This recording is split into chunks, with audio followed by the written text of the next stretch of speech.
Thank you for downloading from the Great Commission Society. Support for this podcast comes from your generous gifts and donations.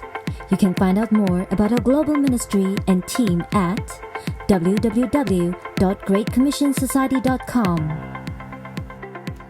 Edward Kimball was concerned about one of his young Sunday school students who worked at a shoe store in town. One day, Kimball visited him at the store, found the student in the back stocking shoes, and led him to Christ there and then.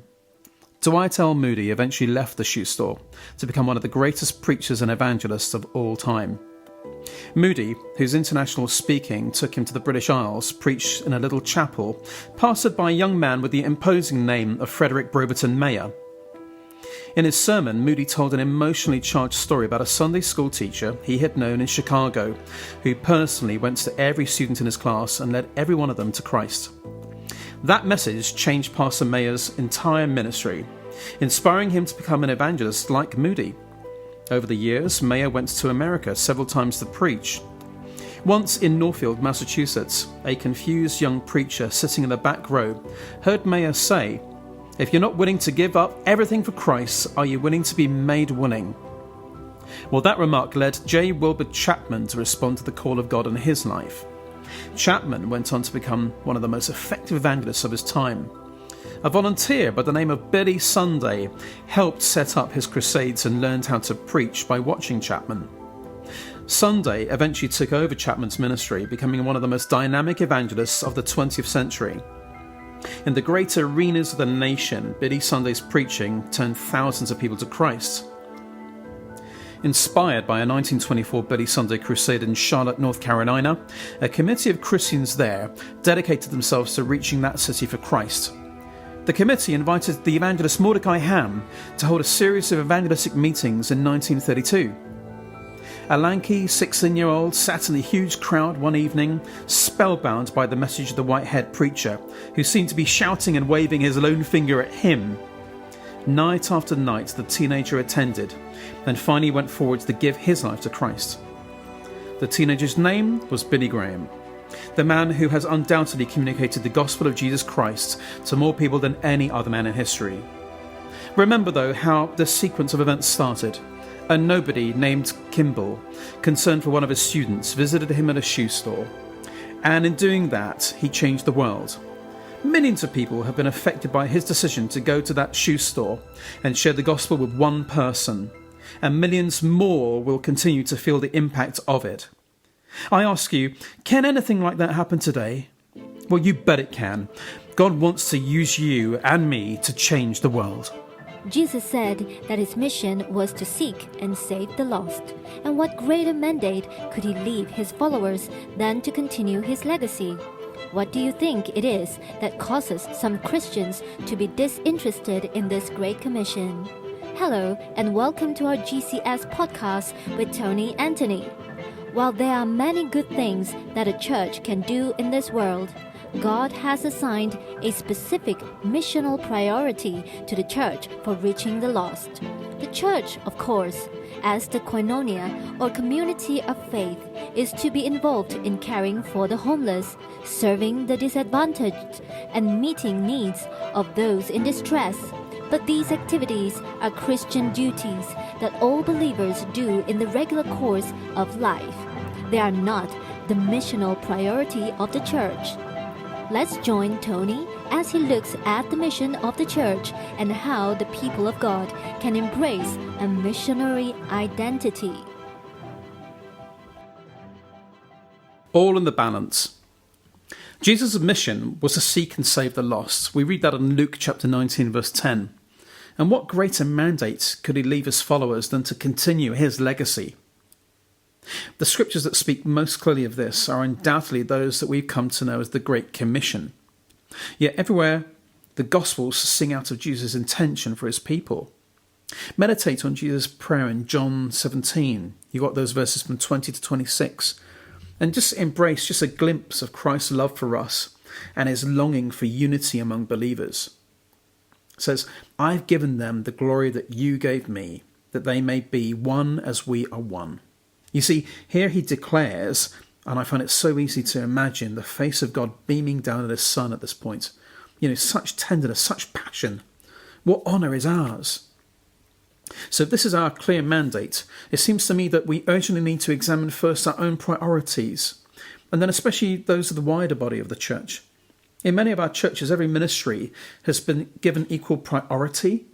And while it's true that every ministry in a local church ought to have equal value, biblically speaking, not every ministry ought to have equal priority. Imagine you're called to the bedside of a dying person. You know they only have a very short time left on this earth. You've discovered that they've never fully heard the gospel, and therefore they're not saved. So what do? Do you sit with them and keep them company, perhaps helping them remember the good years? Do you plump their pillows, help them drink and try to make their last hours as physically comfortable as possible? Do you just go off and pray for them?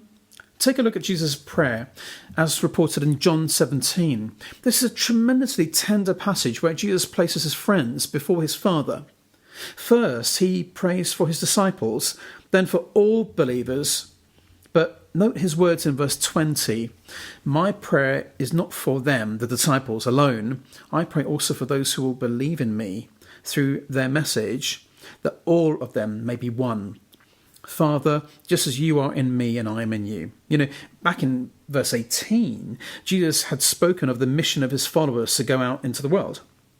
He was confident that they would spread the gospel, so he prays here for those who would believe as a result of their work. It seems that all future believers are included in this prayer. So go back with our dying friend. I've got to highlight again in that verse 20 and pray that he or she might believe, through the message. Surely then this message must be given. My priority must be to pray, of course. What could have more value than speaking directly to our Creator God on behalf of this person? But in doing so, I must share the gospel with them so that they have the opportunity to respond, hopefully under the conviction of the Holy Spirit by the power of prayer. Yes, I must pray. Pray at all times and in all things without ceasing, we read in 1 Thessalonians chapter 5, verse 17. But I must also proclaim the gospel. For my dying friend, it might be the only time he or she would ever have heard the good news of eternity. With what urgency, with what desperation, what love must I share it? And it's not just me, an overexcited evangelist, right, who makes this claim. Respected theologians from across denominations of the Christian church make this same assertion. Dr. John Stott compares the priorities of evangelism and social action, asserting our first duty is to communicate the gospel. He writes, the church's mission of sacrificial service includes both evangelistic and social action, so that normally the church does not have to choose between the two. But if the choice has to be made, then evangelism is primary, he says. Many others agree with Stott. Distinguished professor of theology Millard Erickson notes that the one topic emphasised in both accounts of Jesus' last words to his disciples is evangelism. Erickson expounds more on these passages and concludes that Jesus appeared to regard evangelism as the very reason for the disciples being. Dr. Derek Prince, another theologian, goes so far as speaking of the supreme purpose, the chief duty, he says, the main responsibility, the supreme task of presenting the gospel, claiming that every other duty and activity of the church must be secondary and subsidiary. Missionary statesman Oswald J. Smith commented in Mark chapter 13 verse 10, and the gospel must first be preached in all the nations. Well, why did Jesus use the word first? He stated that the gospel must first be proclaimed among the nations. He wanted to say that before we did anything else, we were to evangelize the world. As I travel from church, to conference, to seminar, to workshop, I often perceive a certain reaction at this point of my teaching. Sometimes as though there's an awakening, as if the truth and consequence of Jesus' words is just beginning to dawn.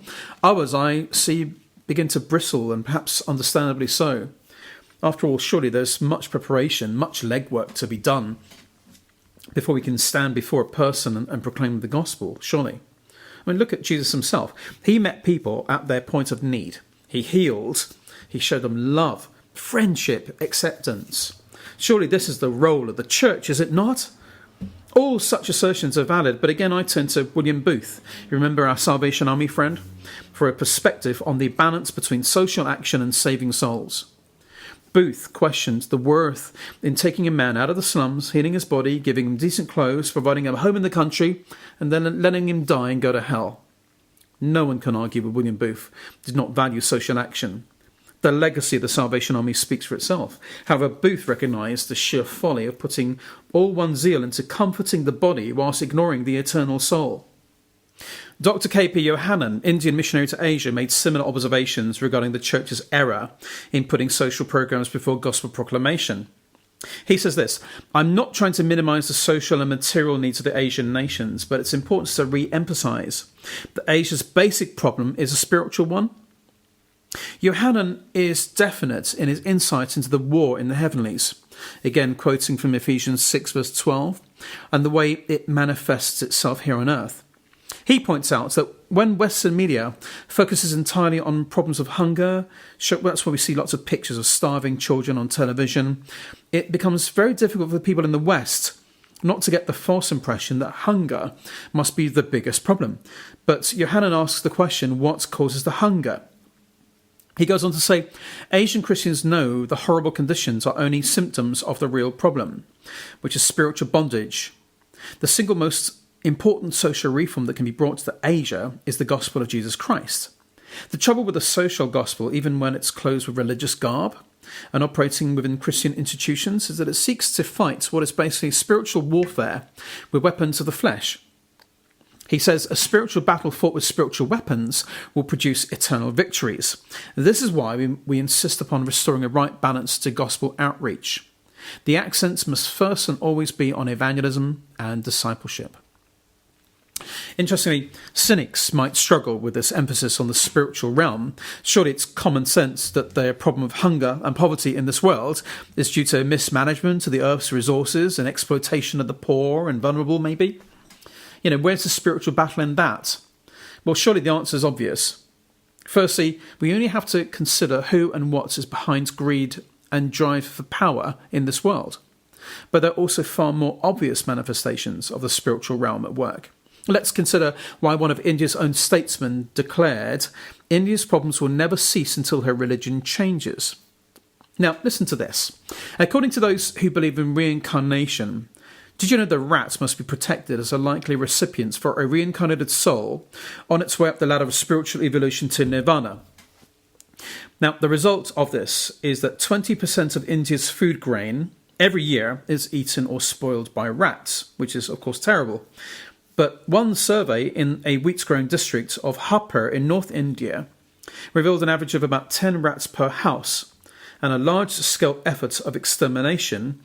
Well, they were thwarted by religious outcry. And one of the smallest harvests of cereals in India, it revealed that the 20% loss from rats amounted to 26.8 million tonnes of grain. Now, can you picture that amount of grain?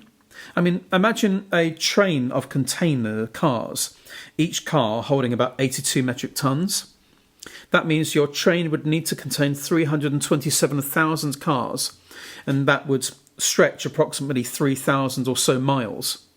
That's longer than the distance from New York to Los Angeles.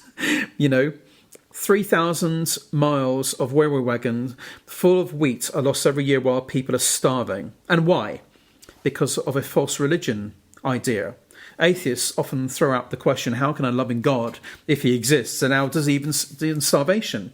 Well, look at this case. It's not God allowing anything. It's people who are allowing fellow human beings to suffer in this way. There is food in the world. It's in that train. How many other spiritual runaway trains are there that we don't even know about? In a similar way, India's so-called sacred cows that you would have heard of, they're allowed to roam, eating tons of food while nearby people go hungry. In one Hindu community, they were in uproar back in 2007 in the UK, when the UK Health Authority in South Wales wanted to kill Shambo. Shambo was a sacred bull, and they wanted to kill it because it was carrying tuberculosis. Now, Hindus were threatening to pour into the area to make a human chain to protect this cow. Now, if I'm not mistaken, TB is a disease that is known to kill humans. and yet there is a campaign to save this animal that has TB because of a religious belief. How can a loving God allow disease, they ask? Well, sorry, not in this case. Yet again, this is an example where massive social problems, disease and starvation can occur because religion is sustaining that situation. No wonder then that Dr. Johannan speaks so strongly about the folly of putting social programs before gospel proclamation. Johannan recognises that poverty, hunger, injustice and the like are symptoms. Their cause is wrong thinking. The root of wrong thinking is false religion. False religion is a spiritual problem. To fight a spiritual problem, we must use spiritual weapons. And the greatest, the most powerful spiritual weapon the Lord Jesus has given to us, it's the true gospel. Now, I'm not saying that if we find a starving person, we proclaim the gospel first and feed them later. I'm not saying that at all. Of course, we should meet their bodily need first. It's the most immediate thing that they've got to deal with, just as Jesus did. In all circumstances, we should be the Good Samaritan, no matter what the person costs. But at some stage, we must also be aware of that person's greater need. When the body is stable, we must then progress to the state of the soul. The issue, though, is always how we see people. C.S. Lewis is extensively quoted as claiming, "You don't have a soul, you are a soul. You have a body." When we look through these lenses, we begin to recognise why many scholars assert that the spreading of the gospel should be our supreme priority and our prime weapon. Let's not be mistaken here. The purpose of the church is clear. Jesus says, didn't he, "Love the Lord your God with all your heart and with all your soul and with all your mind and with all your strength." The second is this: love your neighbour as yourself. There's no commandments greater than these. You find that in Mark chapter 12. Yes, this is our purpose, both as individual human beings and as corporate church. But if this is our purpose, then our priority has to be to fully live out this love. John chapter 15, we read from verse 9, "As the Father has loved me, so I have loved you. Now remain in my love. If you obey my commands, you'll remain in my love, just as I have obeyed my Father's commands and remain in his love. I have told you this, so that my joy may be in you, and that your joy may be complete. My command is this: love each other as I've loved you. Greater love has no one than this, that he laid down his life for his friends." This then means firstly showing our love for God by obeying Jesus' commands to go spread the good news. And secondly, loving our neighbour by making as many attempts as possible to open up the way of eternal salvation for them. Think of it this way perhaps. When we work for a company, we prioritise our actions. At one time, Coca-Cola's mission statement was to put a bottle of Coca-Cola on the table of every household in the Western world. Well, if you work for the company, your purpose is Coca-Cola. But within your daily work life, you have different priorities. For example, depending on your job, you might put dealing with customers before dealing with your junk email. When we look at the Christian life, I would suggest that a biblical model dictates our purpose as to love God. This will be done and demonstrated in many ways and have many different facets, but according to Scripture and a whole host of authorities from across denominations, it quite clearly seems that our priority should be to preach the gospel. The late Dr. Billy Graham summarises in this way: "I am convinced that if the church went back to its main task of preaching the gospel and getting people converted to Christ, it would have a far greater impact on the social, moral and psychological needs of men than any other thing it could possibly do." If you want to change a nation, we must change the people who make up that nation. And if you want to change the people who make up the nation, we need to change their hearts. If you want to change their hearts, we must plant the incorruptible seed of the gospel in every individual. If our purpose is to love, then our priority must be to preach the gospel. We hope you enjoyed the message. Please subscribe and leave a rating and review to help others find our podcast. At GCS, our mission is to communicate the gospel message relevantly to every person in the world. One way we do this is by providing practical resources to help you grow in your faith and present the Christian faith across different cultures. You can find out more about our resources at www.greatcommissionsociety.com. If you would like to donate to our efforts, be sure to contact us, or you can donate online. GCS is a listener-supported ministry, and is chaired by a board of directors in Edinburgh, UK.